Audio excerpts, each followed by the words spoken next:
Hello दोस्तों, NCERT maths class 12th में आपका स्वागत है। तो इस वीडियो में हम लोग प्रश्नावली 1.3 का प्रश्न क्रमांक 8 को सॉल्व करेंगे।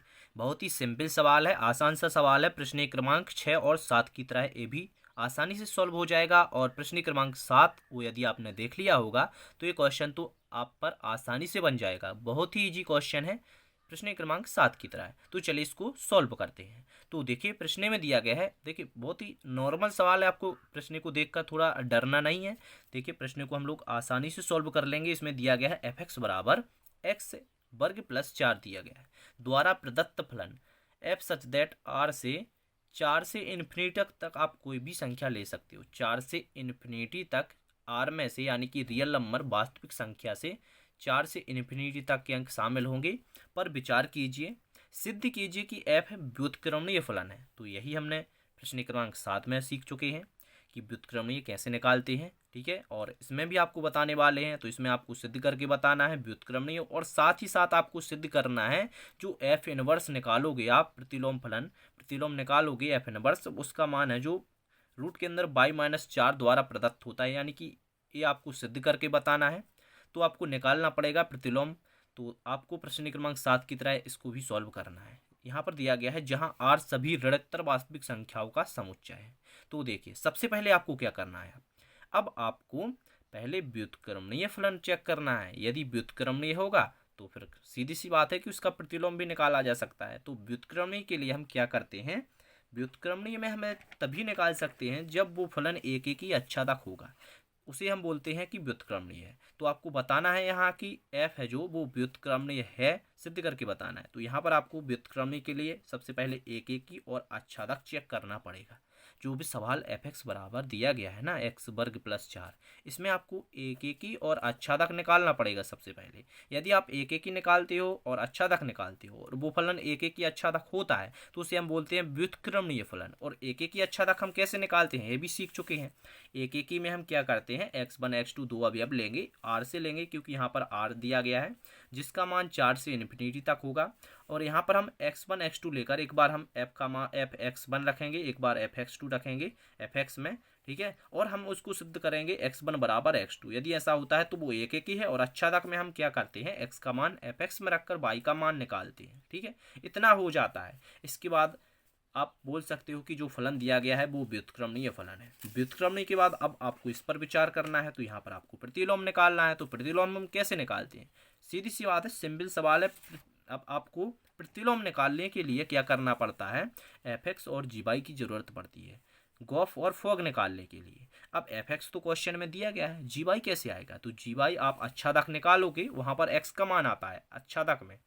तो अच्छादक में एक्स का मान होता है वही जी वाई का मान होता है। मैं आपको अभी अच्छे से समझाऊंगा ना तो आपको क्लियर एकदम परफेक्ट तरीके से समझ में आ जाएगा। ठीक है, तो यहाँ पर हम क्या करेंगे, एफ एक्स जी वाई की सहायता से गॉफ और फॉग निकालेंगे। गॉफ निकालने के बाद यदि आपको एक्स मिलता है, गॉफ निकालने के बाद क्या मिलता है, एक्स जिसे हम आई एक्स बोलते हैं, और साथ ही फॉग बाई निकालते समय आपको बाई मिल जाता है। फॉग बाई हम निकालेंगे तो वो बाई के बराबर आ जाता है जिसे हम आई बाई बोलते हैं। यदि ऐसा होता है तो हम बोल देते हैं कि एफ का प्रतिलोम जी होगा, फिर हम जी का मान लिख देते हैं। ऐसा करना पड़ता है। तो प्रतिलोम भी और व्युत्क्रमण ये दोनों आप निकालने वाले हो। तो देखते रहिएगा आप लास्ट तक वीडियो को, आप अच्छे से समझ जाओगे। आप सिर्फ लास्ट तक देखिए, स्किप मत कीजिए, आपको अच्छे से एकदम परफेक्ट तरीके से समझ में आ जाएगा इस क्वेश्चन का आंसर। ठीक है, तो इसको हम सॉल्व करते हैं। चलिए स्टार्ट करते हैं। तो सबसे पहले हमको क्या करना है, व्युत्क्रमणीय बताने के लिए हमको एक एक ही और अच्छादक निकालना है। तो चलिए सबसे पहले हम एक एक ही निकालते हैं। ठीक है, फिर अच्छादक निकालेंगे। अब यहाँ पर लिखेंगे हल। ठीक है, फिर जो दिया है क्वेश्चन में वो लिख लेते हैं। दिया है एफ एक्स बराबर दिया गया है एक्स वर्ग प्लस के 4 दिए गए हैं। ठीक है, इतना लिखने के बाद आपको क्या करना है, अब एक एक ही निकालना है डायरेक्ट आपको। तो यहाँ पर आप लिखोगे एक एक ही। एक एक ही में क्या करना है, x1 और x2 दो अवयव लेना है जो कि बिलोंग्स करेंगे r से। ठीक है, अब यहाँ पर हम एक बार x1 रखेंगे fx की जगह पर, एक बार x2 रखेंगे fx की जगह पर। ठीक है, तो रखते हैं x1 रखते हैं। तो यहाँ पर x1 का वर्ग प्लस के 4 आ जाएंगे। देखिए यहाँ पर fx बराबर x वर्ग प्लस 4 दिए गए हैं ना, तो x की वैल्यू हमने x1 रख दी। ठीक है, अब एक बार हम x2 रख देते हैं, तो x2 का वर्ग प्लस के 4 हो जाएंगे। अब यहाँ पर आप देखिए 4 से 4 कट जाएंगे, क्योंकि यहाँ पर 4 और यहाँ पर 4 दोनों प्लस के दिए गए हैं। इस 4 को हम इस साइड ले जाएंगे तो माइनस के 4 हो जाएंगे, और माइनस के प्लस के दोनों आपस में कट जाते हैं, इसलिए हम डायरेक्ट ही काट देते हैं और लिख देते हैं x1 का वर्ग बराबर x2 का वर्ग। अब यहाँ पर देखिए, यहाँ पर दोनों आपस में वर्ग लगे हुए हैं, x1 का वर्ग x2 का वर्ग, दोनों आपस में कटने पर आएगा x1 बराबर x2 आ जाएगा। ठीक है, x1 बराबर x2 आ जाएगा। क्यों? क्योंकि x1 इसका वर्ग हटाओगे तो इसके ऊपर वर्गमूल लग जाएगा, वर्गमूल और वर्ग दोनों आपस में कट जाते हैं, तो x1 बराबर x2 आ जाएगा। आ जाएगा ना? आएगा ना? x2 आ जाएगा। ठीक है, तो यहाँ पर फिर आप लिख सकते हो अतः f है जो एक एक ही होगा, f एक एक ही है। ठीक है, और यहाँ पर आपको एक बात और लिख देना है, चौकी करके लिखना है, लेकिन कि जो x1 और x2 होंगे वो बिलोंग्स करेंगे r प्लस में से, r प्लस में से। क्यों करेंगे?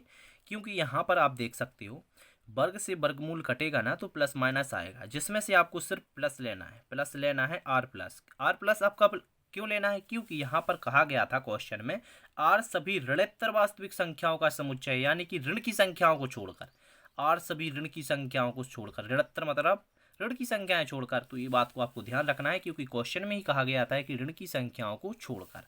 तो यहाँ पर x1 x2 हैं जो r में बिलोंग्स करेंगी, और लेकिन पॉजिटिव प्लस वाले r में से बिलोंग्स करेंगी, तब हमारा f एक एक ही होगा।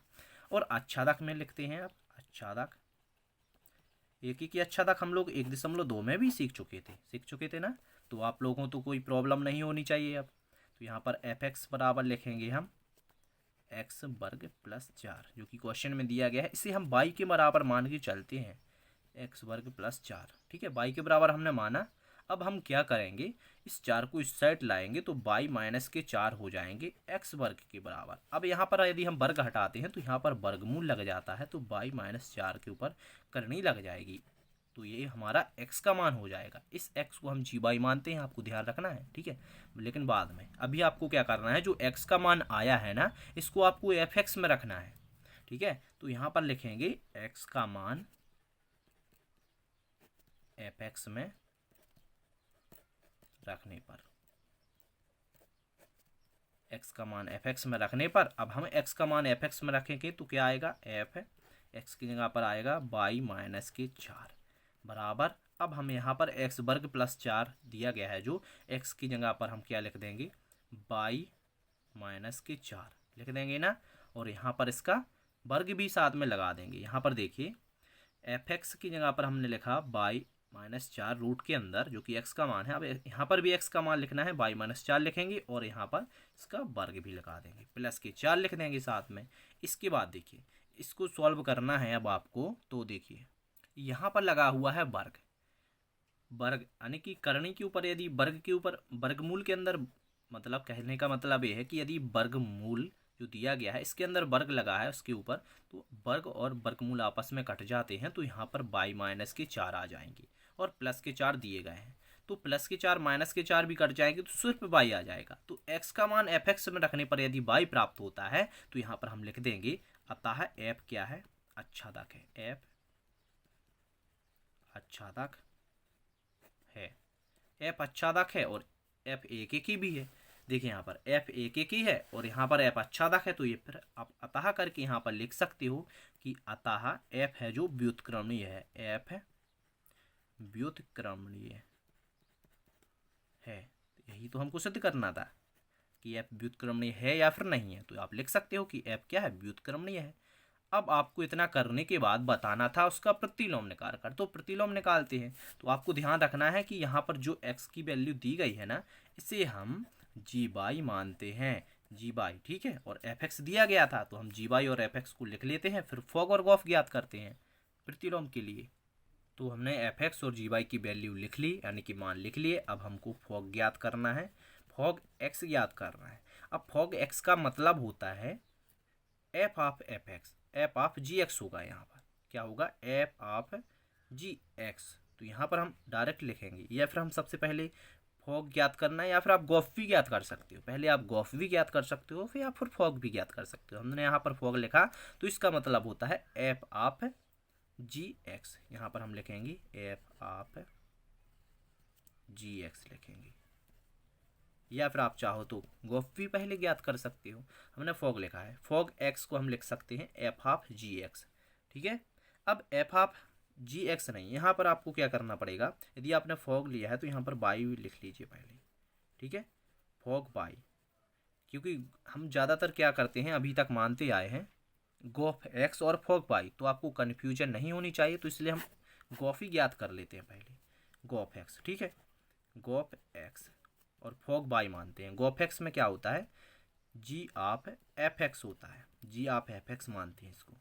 ठीक है, ऐसा लिखने के बाद ए एफ एक्स का मान लिखेंगे यहाँ पर, तो क्या आएगा, एफ एक्स का मान है एक्स वर्ग प्लस के 4 है।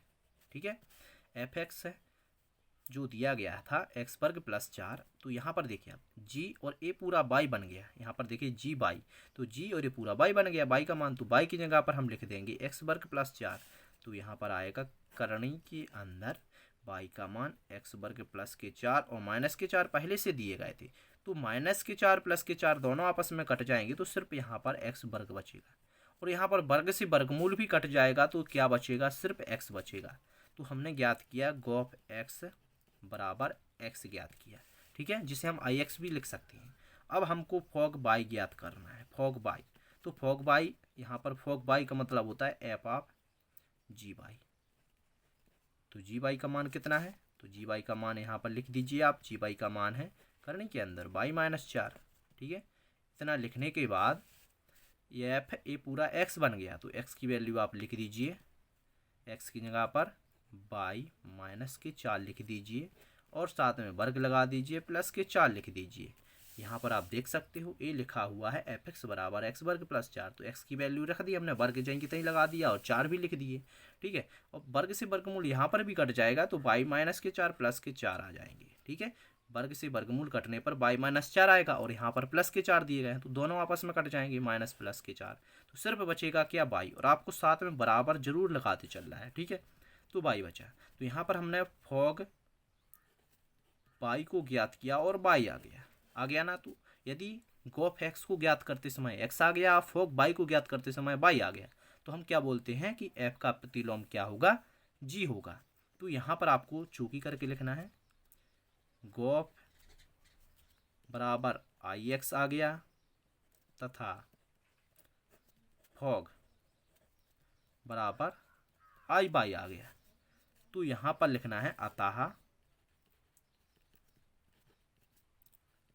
एफ का प्रतिलोम जी होगा, एफ का प्रतिलोम जी होगा। तो एफ का प्रतिलोम को हम लिख देते हैं एफ इनवर्स बराबर जी, और जी का मान यानी कि जी का मान क्या, जी बाई का मान।